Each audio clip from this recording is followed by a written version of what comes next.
प्रदेश में स्वास्थ्य सेवाओं के विस्तार के तहत मुख्यमंत्री विष्णुदेव साय ने आज अपने निवास परिसर से 151 स्वास्थ्य वाहनों को हरी झंडी दिखाकर रवाना किया। ये वाहन बस्तर और सरगुजा के सुदूर अंचलों में स्वास्थ्य सेवा पहुंचाएंगे। मुख्यमंत्री ने इसे स्वस्थ छत्तीसगढ़ की दिशा में अहम पहल बताया।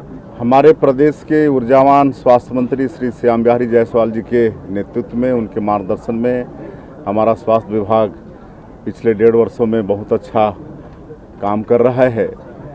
जिस तरह से मोदी की गारंटी को पूरा करने में सरकार भी अच्छा काम कर रही है, तो स्वास्थ्य विभाग में भी अच्छा काम हो रहा है।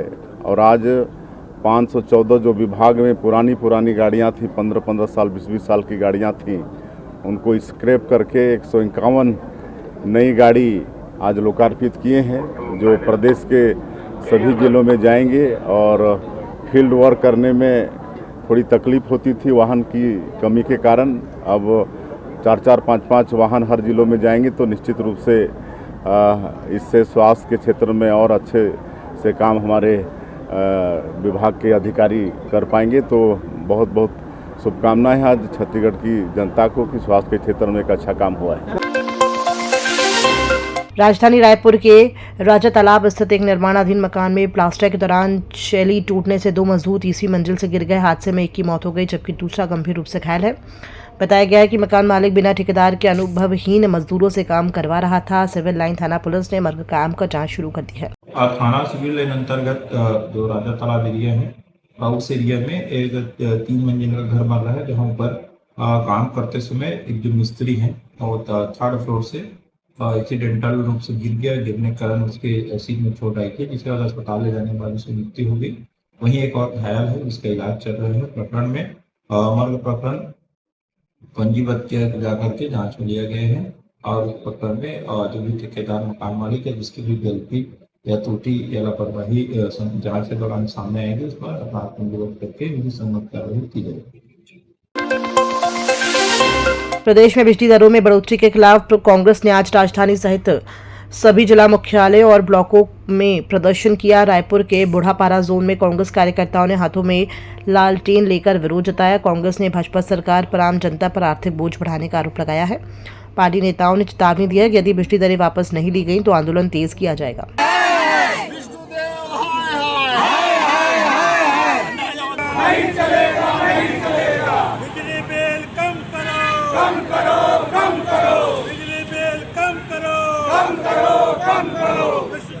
मुर्दाबाद मुर्दाबाद मुर्दाबाद, अरुण साव मुर्दाबाद मुर्दाबाद। आवास और पर्यावरण मंत्री ओपी चौधरी ने विधानसभा में बताया कि अब हाउसिंग बोर्ड केवल उन्हीं प्रोजेक्ट्स में निर्माण करेगा जिनमें 60% प्री बुकिंग हो चुकी हो। यह निर्णय राज्य संपत्ति के अनावश्यक नुकसान से बचाव के लिए लिया गया है।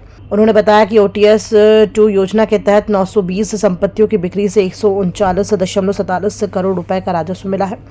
10 साल से पुरानी रिक्त संपत्तियों पर 30% तक की छूट दी जा रही है। हाउसिंग बोर्ड अब पूरी तरह से ऋण मुक्त हो चुका है।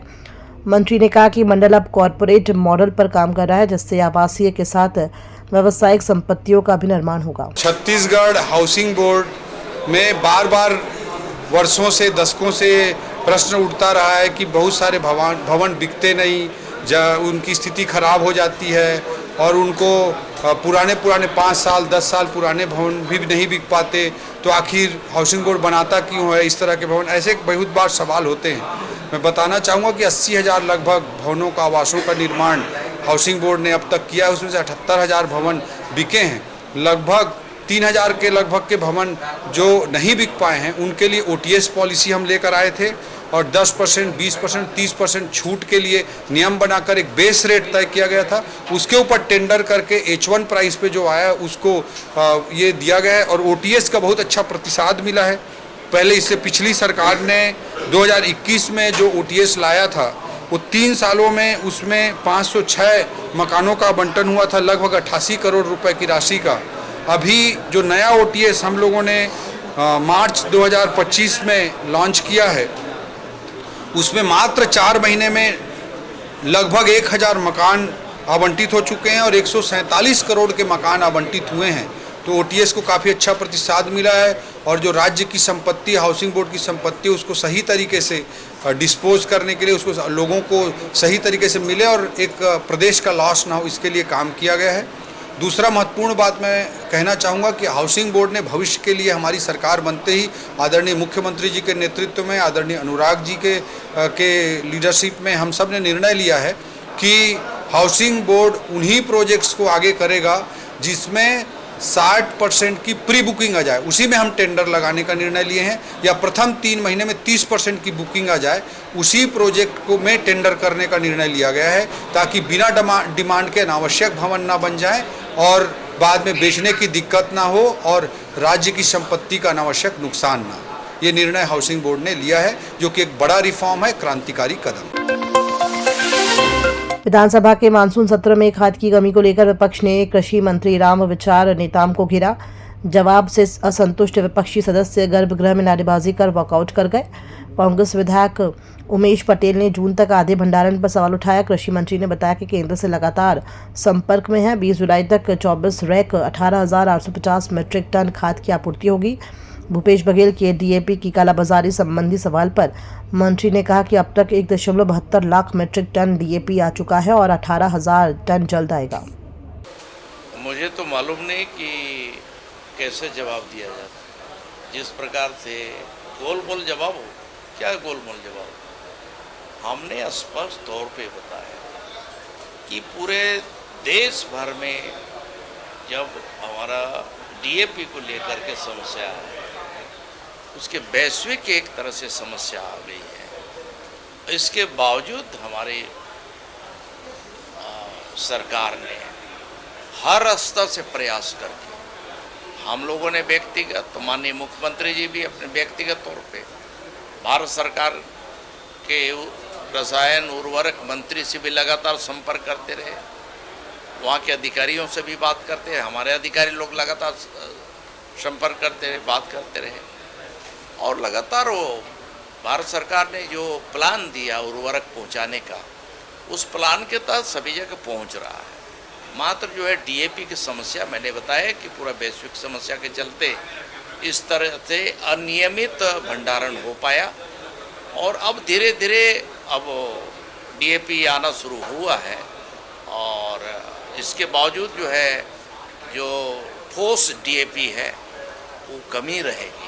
इसकी पूर्ति करने के लिए हम सब NPK का उपयोग कर रहे हैं, सुपर फास्फेट का उपयोग कर रहे हैं, बाकी खादों का उपयोग करके जिस तत्व की कमी हम दूसरे खाद से कर सकते हैं, ऐसा मान करके किया जा रहा है। इसके बावजूद जो है उनको चूँकि राजनीति करनी है, तो इस तरह के मुद्दे को उठा करके वो सब कर रहे हैं।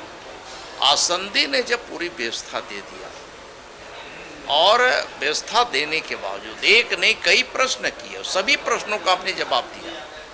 और जहाँ तक देखिए सहकारी क्षेत्र की बात हो या निजी क्षेत्र की बात हो, सहकारी क्षेत्र की बात है तो सहकारी क्षेत्र में हमने बताया तो 64% हमने अभी तक दिया था, और बाकी जो है हम निजी क्षेत्र को दिए। और इसके बाद अभी हम लोगों ने कुछ दिनों से व्यवस्था किया है कि हमारे सहकारी क्षेत्र को हम पूरी अभी उनको दें, तो हमने 80-20 किया है। 80% हम सहकारी क्षेत्र को देना शुरू किए हैं, 20% हम निजी क्षेत्र को देना शुरू किए हैं, क्योंकि निजी क्षेत्र में भी जो उपलब्ध हो रहा है और जो खाद का लोग जो है उठाव हो रहा है, वो वहाँ से भी किसान लेते हैं। हर समय हमारे सोसाइटी नहीं खुले रहते हैं, हर समय उस व्यक्ति को नहीं जरूरत, तत्काल अगर किसी को लेना हुआ तो सोसाइटी में तत्काल नहीं मिल पाएगा, क्योंकि उनका प्लान बनता है कि किस गांव के लोगों को, कहाँ के लोगों को पहले देना है। अगर तत्काल उसको ज़रूरत हो, 1-2 बोरा की ज़रूरत होगी, तो कहाँ से लेगा? तो कहीं ना कहीं प्राइवेट सेक्टर में जाता है, और उस स्थिति में कहीं कहीं लोगों ने उसका गलत नाजायज़ फ़ायदा उठाता है। नाजायज़ फ़ायदा उठाने का मतलब कि अधिक रेट में उठाते हैं, ये सबको मालूम है, हमें भी मालूम है। और जहाँ भी इस तरह का अधिक रेट देने का शिकायत आता है, पूरे कलेक्टरों को निर्देशित किया गया है, निर्देश जारी किया गया है, जिला प्रशासन के निर्देशन में ये खाद और बीज का भंडारण और वितरण किया जाता है। जहाँ कहीं भी इस तरह की शिकायतें मिलते जिला प्रशासन पुलिस प्रशासन कार्रवाई की है, कार्रवाई करते रही है। और जहाँ नकली की बात है, नकली खाद बनाने का भी कहीं कहीं शिकायत आई, उसके खिलाफ भी हमने सर्वाधिक कार्रवाई किया है और लगातार कार्रवाई चल रहा है। हम किसी तरह से इस बात को छिपाना नहीं चाहते, बचाना नहीं चाहते, किसी को बचाना नहीं चाहते। अब अनावश्यक रूप से विपक्षी आरोप ही अगर मढ़ना है तो कुछ भी आरोप मढ़ सकता है। मैं समझता हूं कि किसानों के हित में हमारी सरकार ने जितने ठोस निर्णय लिए हैं और जिस प्रकार से हम लोगों ने काम किया है उनके लिए हम कर रहे हैं। मैं समझता हूं अभी तक अगर कांग्रेस की सरकार की होती तो आज उनको ये दूरदीन देखना नहीं पड़ता।